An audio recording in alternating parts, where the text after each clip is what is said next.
کیا آپ کے بچوں کو پڑھنے کا دل نہیں کرتا؟ آپ کے بچے کتاب کھولتے ہی تھک جاتے ہیں، لفظ ان کی نظر سے بھاگنے لگتے ہیں، اس طرح ان کی زندگی میں ہر روز کمی کا احساس سٹارٹ ہو جاتا ہے اور آپ سمجھ نہیں پا رہے ہوتے کہ مسئلہ کیا ہے۔ ہو سکتا ہے اس بچے کو ڈسلیکسیا ہو۔ ڈسلیکسیا میں بچے کو پڑھنے میں دشواری آتی ہے، الفاظ کو غلط یا الٹا پڑھنا، لفظوں کو چھوڑ دینا یا اضافہ کرنا، پڑھنے کی رفتار بہت سست ہونا، لکھنے میں مشکل طرح الفاظ کو غلط لکھنا، جملوں کی ساخت مطلب سینٹینس سٹرکچر میں غلطیاں، ہوئے کو سمجھنے میں مشکل، ہدایات پر عمل کرنے میں مشکل۔ تو پیرنٹس کہتے ہیں میرا بچہ ہر چیز میں بہت تیز ہے، کام سمجھ لیتا ہے، مگر اسکول کی کتابوں سے اس کا چہرہ اداس کیوں ہو جاتا ہے؟ پھر پیرنٹس سمجھتے ہیں کہ شاید یہ محنت کم کرتا ہے یا شاید ضد ہے۔ نہیں، یہ نہ محنت کی کمی ہے اور نہ ضد، یہ ایک ڈیفرنٹ وائرنگ ہے دماغ کی، اور اسی کا نام ہے ڈسلیکسیا۔ ڈسلیکسیا میں عام طور پر آنکھ اور دماغ کے درمیان سگنلز کی کوڈنگ تھوڑی الگ ہوتی ہے۔ یہ ایک نیورولوجیکل کنڈیشن ہے جہاں دماغ لیٹرز، ساؤنڈ اور ان کے سیکوینس کو پروسیس کرنے میں تھوڑا ایکسٹرا ٹائم لیتا ہے۔ لیکن سنیے، یہ کوئی بیماری نہیں ہے، یہ دماغ کا ایک ڈیفرنٹ ڈیزائن ہے۔ اس طرح کمپیوٹر گرافکس کے لیے بنایا ہے، کچھ کیلکولیشنز کے لیے، ویسے ہی کچھ دماغ انفارمیشن کے لیے طریقے سے پروسیس کرتا ہے۔ دماغ کا وہ پیٹرن جو کبھی آپ نے سوچا ہی نہیں۔ ریسرچ کہتی ہے ڈسلیکسیا والوں کے دماغ کے لیفٹ ہیمسفیئر میں جو لینگویج اور ریڈنگ کا کام کرتا ہے، تو اسٹرکچر تھوڑا ڈیفرنٹ ہوتا ہے۔ نیورل پاتھ ویز جو ساؤنڈ ریکگنیشن اور ویژول پروسیسنگ کو جوڑتا ہے،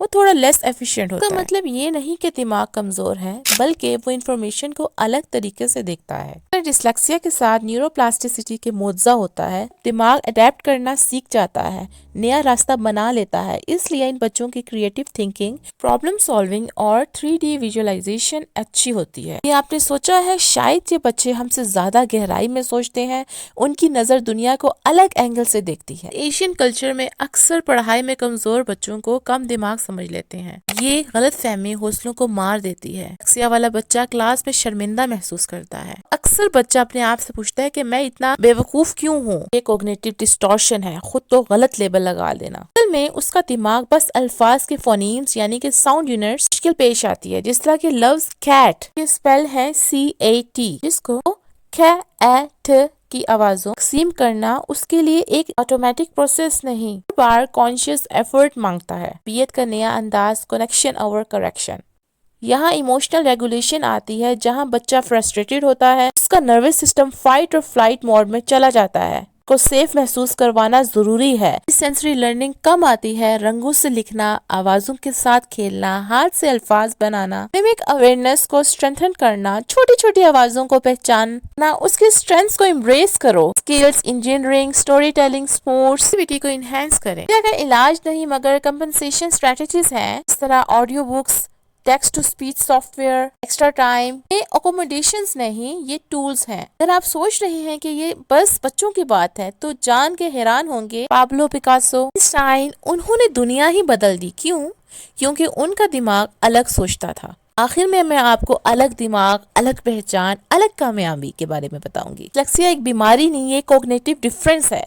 یہی وہ بچے ہیں جو پرابلمز کے ویژول سولوشنز دیکھ سکتے ہیں، جو آؤٹ آف باکس سوچتے ہیں، پیٹرنز دیکھتے ہیں جہاں ہم صرف لیٹرز دیکھتے ہیں، اور ان کا رائٹ ہیمسفیئر اکثر اسٹرانگ ہوتا ہے، جس وجہ سے کریٹیویٹی، تھنکنگ کا مرکز۔ یہ وہ لوگ ہیں جو دنیا کو نئے نظر سے دیکھتے ہیں، بس تھوڑا سا ڈیفرنٹ پارٹ چن کر ان کو اجازت چاہیے۔ اپنے بچے کو بتائیں کہ آپ کے دماغ خاص طریقے سے بنایا گیا ہے، آپ کو زندگی کے ریس تھوڑی دیر میں سٹارٹ کرنی پڑے گی، مگر جب آپ بھاگیں گے تو ہوائی جہاز کی طرح اڑیں گے۔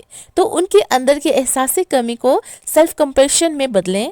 کا مطلب یہ نہیں کہ سیکھنے کی صلاحیت کم ہے، بلکہ یہ الگ طریقے سے سیکھنے کی صلاحیت ہے۔ جب ہم اس فرد کو کمی کی نظر سے دیکھنے کے بجائے اس کی صلاحیتوں کو اور نکھاریں، یاد رکھیں کہ زندگی کی سب سے بڑی کامیابی یہ نہیں ہے کہ آپ سب کے ساتھ چلیں، بلکہ یہ ہے کہ آپ اپنا راستہ بنا سکیں۔ آپ سمجھتے ہیں کہ یہ ویڈیو کسی کے کام آ سکتی ہے تو ضرور شیئر کریں، ماں باپ یا ٹیچرز تک ضرور پہنچائیں، تاکہ ہم سب مل کر ایک ایسا معاشرہ بنا سکیں جہاں ہر الگ دماغ کو عزت ملے۔ شیئر اور سبسکرائب کریں تاکہ ایسے گہرے سائیکالوجیکل راز آپ تک آتے رہیں۔ شکریہ۔